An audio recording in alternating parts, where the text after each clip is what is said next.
Welcome to the fifth part in our Anita Sarkeesian vs. Humanity series. In the previous part, we saw how Anita denies the natural differences between men and women, and claims that the belief that there are such differences is nothing more than a social construct. I'd like to start this video by delving on this issue a little more. One repercussion of constantly relying on feminizing signifiers for character design is that it tends to reinforce a strict binary form of gender expression. The gender binary is an entirely artificial and socially constructed division of male and female into two distinctly separate and opposing classes of human being. The gender binary also erases the continuum of gender presentations and identities that fall outside of the rigid masculine-feminine false dichotomy. To clarify, Anita isn't saying that we are all the same. She regards every individual as different. What she rejects is dividing these individuals into two distinct gender groups, and she claims that it is oppressive to do so. To listen to Anita here is like taking a trip in a time machine and going back over a century, to a time when this was indeed what liberals were fighting against. At the time, the masculine and the feminine were defined in very rigid and oppressive terms, and the belief was that every man naturally possesses masculine traits and every woman naturally possesses feminine traits. Anyone who did not fit the mold was considered a degenerate. Liberals fought against this cultural norm, and made society realize that the human race is much more diverse, and you can't just generalize about a group and expect all its members to share the same features. But liberals never denied that humans are generally divided into all sorts of groups. They just changed the definition of groups. When we talk about groups today, we are defining them using the idea developed mainly by the 20th century philosopher Ludwig Wittgenstein, the idea of family resemblance. The idea of family resemblance is that a group isn't defined by essential traits that are shared by all its members, but by a series of overlapping similarities, just like you would find in a family. So when it comes to gender, we still divide humanity into two groups, but we have a more flexible perception of these groups.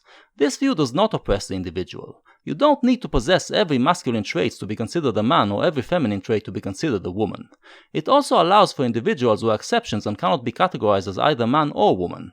But Anita's ignorance leads her to think that society still thinks in rigid gender binary terms. She doesn't realize that there is a more flexible way to perceive groups, so the only solution in her mind is to get rid of the binary view altogether. Where it becomes a real problem is when Anita, like many other feminists, rejects the existence of human nature. I am defining this harmful feminist trope as blank-slating. It's not a word, but I am making it a word. Again, the claim is that since there is nothing that is common to all humans, we can't say that there is such a thing as human nature. And feminists fail to realize that we can talk about human nature if we apply the family resemblance principle. Anita doesn't explicitly say that there is no human nature, but it is quite obviously what she believes. That is why she thinks, as we described in part 1, that human behavior can be completely shaped by outside influences, as if there are no inner drives that determine human behavior. And the reason why this idea is harmful, and why Anita is a dangerous person, is that this denial of human nature shapes the way she thinks about the main topic of her work, violence against women. The truth is that objectification and sexual violence are neither normal nor inevitable. We do not have to accept them as some kind of necessary cultural backdrop in our media stories. Contrary to popular belief, the system of patriarchy has not existed for all of history across all time and all cultures, and as such it can be changed. Anita is driven by the belief that violence against women is not the result of human nature, of the aggressive drives that we all possess, but a cultural construct. It is the patriarchy that is shaping men's behavior, so to solve the problem we merely need to overthrow the patriarchy and stop teaching men to be violent against women. This is sincerely what Anita, and many other feminists, actually believe. Many have commented on the similarities between Anita Sarkeesian and Christian culture critics. If you wonder where the similarity comes from, this is the main source. In contemporary feminist thought, the patriarchy takes the exact same place that Satan takes in Christian thought. They believe that we are born pure and heavenly, but fall into the world that is ruled by Satan, or the patriarchy as they call him, and this world puts the desire to sin into our flesh. I understand the rationality of this story if we accept the myths that Christianity is based on, but feminism comes out of secular thought, and secular thought argues that man comes from the ape. So the idea that we are born without violent urges, the idea being pushed here by Anita, has absolutely no rational grounds to stand on. Our systems of morality are based on the idea that we have urges that might drive us to antisocial acts, so we must learn to master these urges. The aim is not to eradicate our violent urges, as those are part of our nature and cannot be eliminated, but to learn how to refine them and restrain them. As a society, we are also engaged in a civilizing process, in which we create better upbringing, better education and better values to cultivate humans who possess better and better control over their antisocial sides. Western civilization has made magnificent strides in the civilizing process, drastically reducing the levels of violence and creating a society that would have been considered almost paradise by people who lived in previous centuries. When it comes to violence against women, for instance, just the last 3 decades brought a drop of almost 90% in the rape rate. We have no statistics before that, but we know that the rape rate back then was already very low compared to the past. But, of course, this fact would undercut Anita's entire agenda, so she must do everything in her power to conceal it. It's especially troubling in light of the serious, real-life epidemic of violence against women facing the female population on this planet. Every 9 seconds a woman is assaulted or beaten in the United States, and on average, more than 3 women are murdered by their boyfriends, husbands, or ex-partners every single day. What Anita doesn't mention here is that the number of people murdered on average in America every day is around 44, which puts the number of 3 women victims into perspective. Sexual and domestic violence is at epidemic levels in the real world. 1 out of every 5 women in the United States will be raped in their lifetimes. 1 in 4 will be sexually assaulted. How does Anita arrive at these numbers? By moving the goalposts. If we take what feminists today define as rape and apply it to people who lived in the past, and I'm talking up until just a few decades ago, we would find that almost every woman was raped multiple times during her lifetime. Now, changing the definition of rape is legitimate, and is part of the civilizing process, but what is not legitimate is claiming that there is an ongoing rape epidemic, when in fact the levels of rape and violence against women are at the lowest they have ever been throughout human history. But that is exactly what Anita is doing, and it is obvious why she does it. Once she gets her viewers to believe that there is an epidemic of violence against women, she can then lead them on a search for those responsible for the outbreak of this epidemic. And, as we know, she puts the blame on Western culture in general, and on video games in particular as a popular representative of this culture. As we've seen in previous episodes, Anita has a rather bizarre and juvenile understanding of the way art works, and this understanding guides her criticism on the way video games allegedly promote violence against women. Let's take a moment to discuss the ways we usually perceive the role art plays in the civilizing process, and then see how Anita understands it.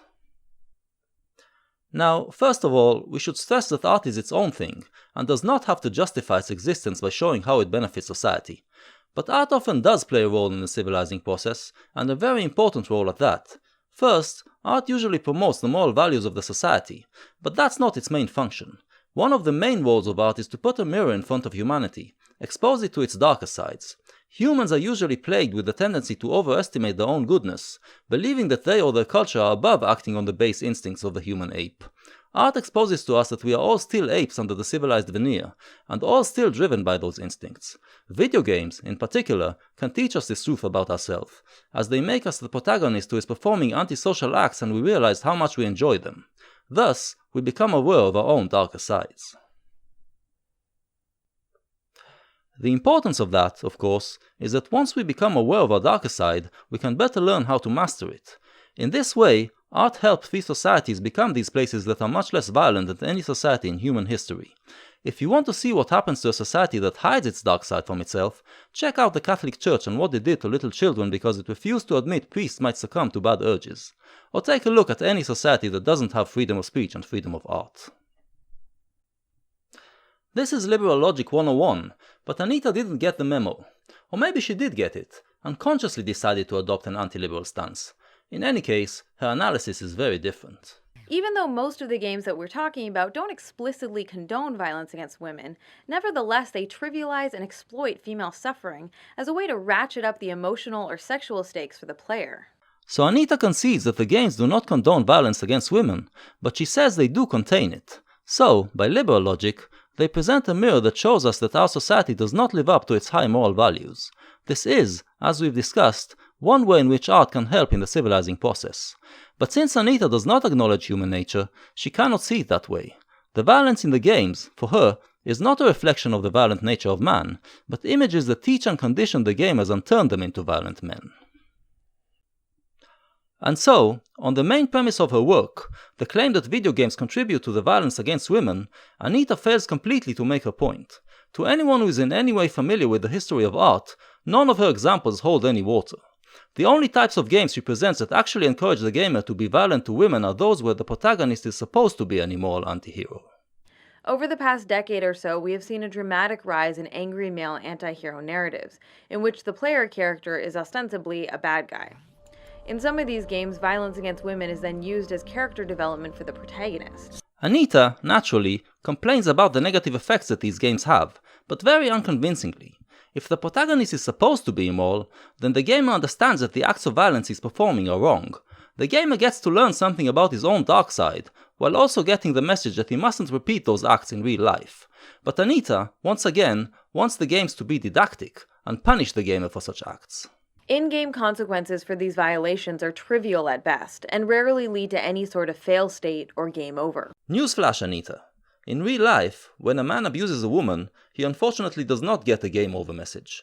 A lot of criminals get away with their crimes. To prevent the abuse of women by men, then, it is not enough to teach moral values and to threaten punishment. Men also need to learn how to control their urges, and games that are realistic depictions of our world, such as these, can help in that process. But Anita, as we know, will always find a reason to condemn adult video games, so when she discusses games in which rapists are shown as villains, she complains about that as well. So when games casually use sexualized violence as a ham-fisted form of character development for the bad guys, it reinforces a popular misconception about gendered violence by framing it as something abnormal, as a cruelty only committed by the most transparently evil strangers. In reality, however, violence against women, and sexual violence in particular, is a common everyday occurrence, often perpetrated by normal men, known and trusted by those targeted. It is not something that mostly happens in dark alleys at the hands of cartoon villains twisting nefarious-looking mustaches. Yes, except everyday rapists do not make for good villains of action games. These games want to tell us that rape is bad, and they do it by personifying rape in the form of heinous villains. To show us that rape is not something unusual but actually the result of our own human nature, the best way is to let us play out our own repressed urges. But Anita, of course, is totally opposed to that. The player cannot help but treat these female bodies as things to be acted upon, because they were designed, constructed, and placed in the environment for that singular purpose. Players are meant to derive a perverse pleasure from desecrating the bodies of unsuspecting virtual female characters. It's a rush streaming from a carefully concocted mix of sexual arousal connected to the act of controlling and punishing representations of female sexuality. Here Anita suddenly becomes an expert psychologist, and tells us why we enjoy the violence. I do not presume to be as clever as Anita, so I will not venture to explain why we derive pleasure from violence. All I know is that at times I do feel the urge to act violently, and that as I matured I had to learn how to control and restrain these urges. It is part of the masculine code, to control your emotions so that you become less dangerous to your surroundings, especially towards the weaker sex. Art, which made me express these urges in a non-destructive way, played a very important role in this maturation process I went through. In my case it was mainly music and cinema, but I can see how video games can do an even better job at it. That is, if we don't neuter them in the way Anita Sarkeesian demands. To summarize, Anita's belief that we are born as a blank slate leads her to believe that violence against women is not the result of urges we are born with and must learn to control, but rather something that society teaches us. Because of that, she completely misunderstands the role art plays in the civilizing process, and condemns the very things that she should be condoning. Anita's brand of feminism is a detriment to the fight to reduce violence against women, and its logic threatens to overturn everything that Western culture has achieved. Of all the harmful tropes that we found in her work so far, this is arguably the most destructive. The fact that she isn't denounced for it by other feminists is a disgrace, an indictment of the entire feminist movement. Feminism is supposed to stand for the exact opposite of what Anita Sarkeesian is promoting.